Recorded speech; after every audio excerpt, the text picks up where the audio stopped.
Well, welcome to the 14th Annual Port Townsend Film Festival. I'm Steve Evans from KPTZ Community Radio, and I'm talking today with Jordan Campbell, who is the director, producer, I guess, of a really moving film by the name of Duke County. It's the story of, I don't know how many ophthalmologists were there. It was a group of ophthalmologists who dropped into one of the poorest and I guess most dangerous corners of the planet in South Sudan to operate on hundreds of blind cataract victims and thereby most likely saving their lives.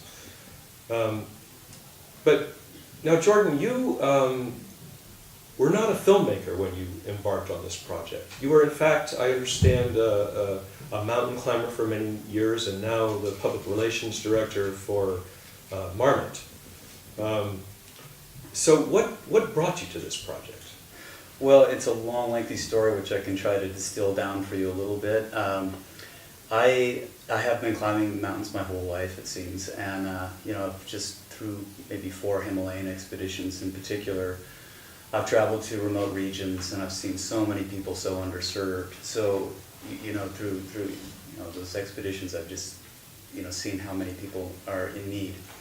Along the path, somewhere about 10 years ago or thereabouts, I ended up meeting a man named Jeff Taven, who is one of the featured people in the film. And Jeff's been one of the tip of the spear, if you will, of eradicating preventable blindness in the developing world, and mainly cataract blindness. So I asked him if I could join him on one of his medical missions and just volunteer or just help somehow. And he asked me if I was a doctor, and I said, no, I'm not a doctor, but I'd still like to help. And he said, well, maybe we can talk in a few years. Well, one thing led to another, and I ended up actually taking part on a medical mission in Nepal in 2005, and really just kind of got to see what this was all about. And this doctor, along with some other doctors that are in this field, have been mining out ways to deliver this kind of eye care, cataract surgeries in particular, in these remote corners of the world. And so with Duke County, it was kind of a last-minute decision to go on this trip about 2 years ago. And I've been a journalist, as a part-time journalist, and I've been involved with several film projects, but I just decided that I would go and see what I could capture as the story goes. And as a writer, I saw a story about going to the developing world in this new country, South Sudan, and doing cataract surgeries and restoring blindness, and I thought that's an amazing story to tell. And so that was the DNA, if you will, of how this film got going. You start the film off with, in the airplane, actually, approaching Sudan and talking about sort of the excitement, but also the feelings of trepidation, because after all, you're entering an area that is essentially lawless in many ways. I mean, South Sudan is pretty notorious for the kinds of things that happened actually shortly after your trip, I understand as well. So maybe you could talk a little bit about the feelings you had as you were approaching that. Well, sure. It truly was one of the great adventures I've ever taken in my life, and I've done wild, crazy expeditions to the Himalayas and really far-off places like Tibet. Somehow going into South Sudan was really like one of the great adventures of my life, and I think it was because so few people had been to this region. Certainly there was just a lot of question marks with the risk assessment was out there we had done, but it was still a pretty sort of tenuous, new, established country. And the feelings of, getting on this small plane going in where, you just really were kind of stepping into an unknown completely. And it was not just the unknown of the tenuousness of the intertribal violence that's going on in South Sudan, but it was more about, would we actually be successful hitting the ground in 5 days and being able to serve all these blind people and being able to actually execute a mission, a real true medical mission, and do the work we'd hoped to do. So I think there was a lot of trepidation about the the violence, but there was also trepidation about were we going to be successful as doctors and a team of volunteers. So the doctors were all volunteers. This is one of the things that I wasn't really clear about. And I wasn't clear either as to having there's this incredible character, John Dow, who was one of the so-called lost boys of the Sudan, who was on this huge refugee march. And I mean, maybe you could tell us a little bit about John Dow and your impressions of him and his story. Sure. And tell us also what you know about his involvement in getting the ophthalmologists there. Sure. Well, it's a really interesting story about, the film is really about the convergence of three entrepreneurs. That's all the focus is on the film. I mean, there were more people involved, obviously. And just to your first point that, this was, these doctors, they were volunteers, but it was through their organizations. They raised the funding to make this happen. The three people that I chronicle in the film are Jeff Tabin, Dr. Alan Crandall, and then John Dow. And Jeff and Alan are ophthalmologists in Park City and Salt Lake City, respectively. And John Dow is truly one of the original lost boys of Sudan. And he was in refugee camps through all the 1990s, basically.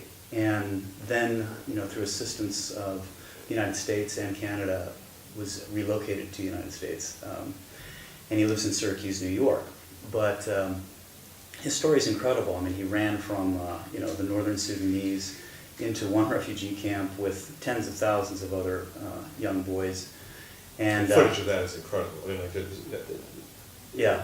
thanks for saying that, because I went to painstaking lengths to actually secure that footage and build it into the story so that it would be a timeless piece of journalism. And then, just to make sure I told John's story and all the story of so many lost boys who truly lost their lives.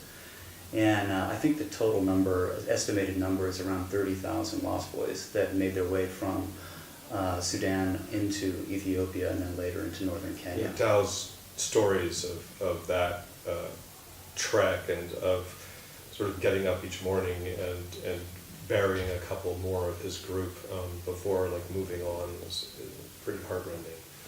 Yeah, absolutely. And his story is truly one of the great survival stories of all time, and that's what I say actually in the film as the narrator and the writer of the script there.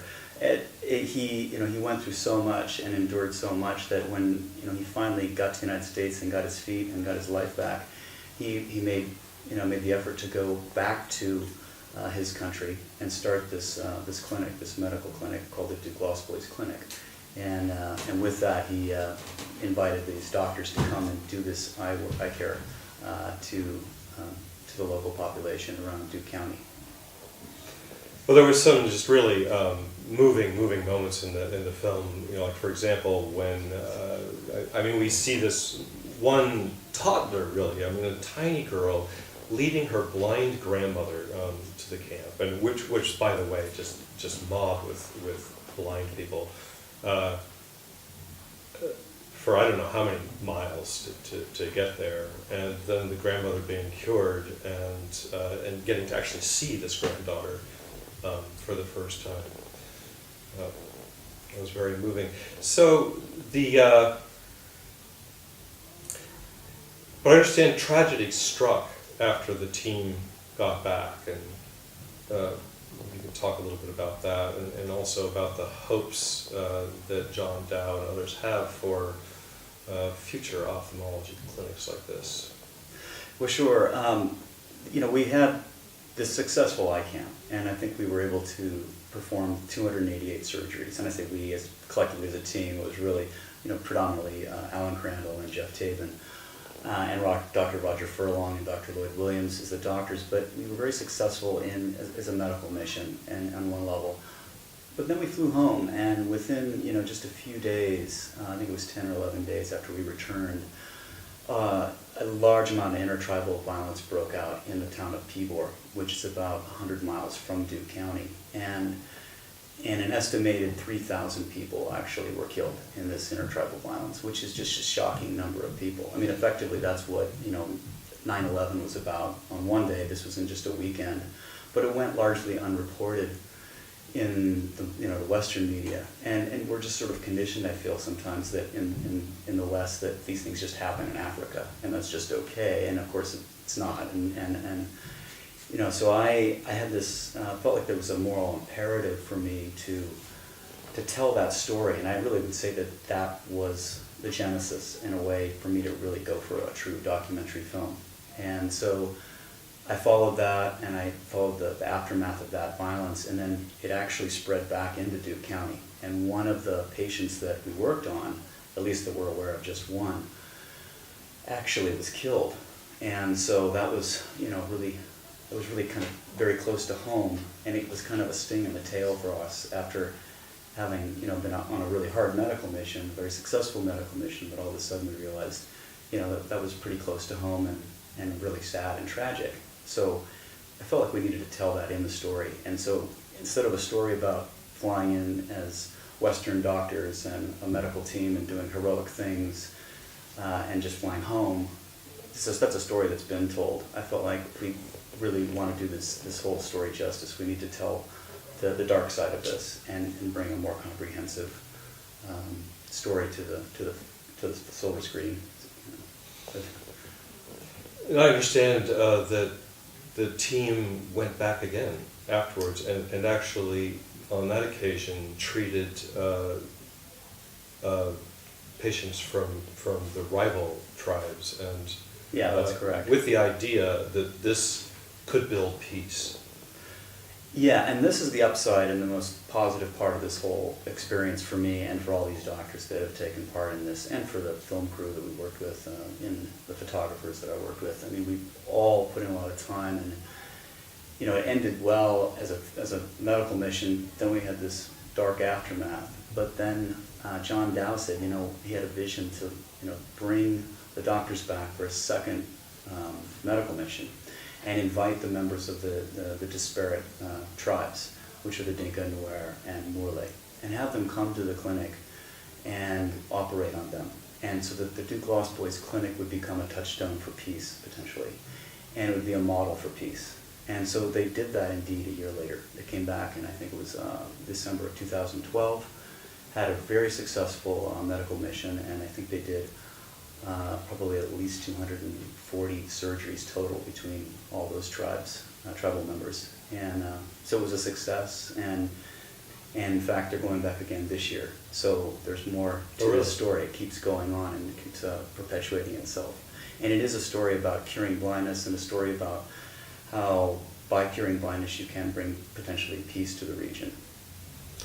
And one of the things that I was really interested by is what blindness means there. I mean, in our culture, blindness certainly is considered a terrible thing and a horrible handicap, but there it can mean death, really. I mean, that's one of the things you start off with, that blindness in South Sudan is like a death sentence. Yeah, absolutely, and I can speak to that too. I mean, when you see a person who goes blind in the developing world, I think statistically there's something like 2 to 5 years beyond that is going to be their lifespan. And in the developing world, you have all these cataracts that are, if they're left untreated, they become advanced very quickly. And there's the scourge that both Jeff and Alan and all these doctors are trying to treat. And so when you go and you can do a surgical procedure that's 10 minutes, costs $10 an eye. Effectively, in 24 hours you pull the bandages off, they can see again. Well, they've just got their life back, especially in an agrarian society where you need to be able to see so much, and you don't need a caretaker anymore. You now are a productive member of your community, and you get your life back. So that's the miracle aspect of cataract surgery, especially in the developing world. So is there any way people can get more information about Duke County or Jordan Campbell's future projects? Sure. I'd say if you wanted to get involved with any of these projects, especially going back to South Sudan, the best ways to get involved is to visit the Moran Eye Center's website or Cure Blindness's website. And it's just www.cureblindness.org or www.moraneyecenter.org. How do you spell Moran? Moran is MORAN, eyecenter.com. And you can also reach out to the John Dow Foundation, which is John Dow's organization that's based in South Sudan. And that's spelled D-A-U, right? D-A-U, John Dow. J-O-H-N-D-A-U. That's all correct. one word. Yeah. Right? Yeah. Yeah. Well, Jordan, I'd like to thank you very much for being with us today. This has been a really interesting talk, and I look forward to hearing about your future projects. Well, thanks, Steve. I really appreciate it, and I appreciate you guys hosting me here. Okay.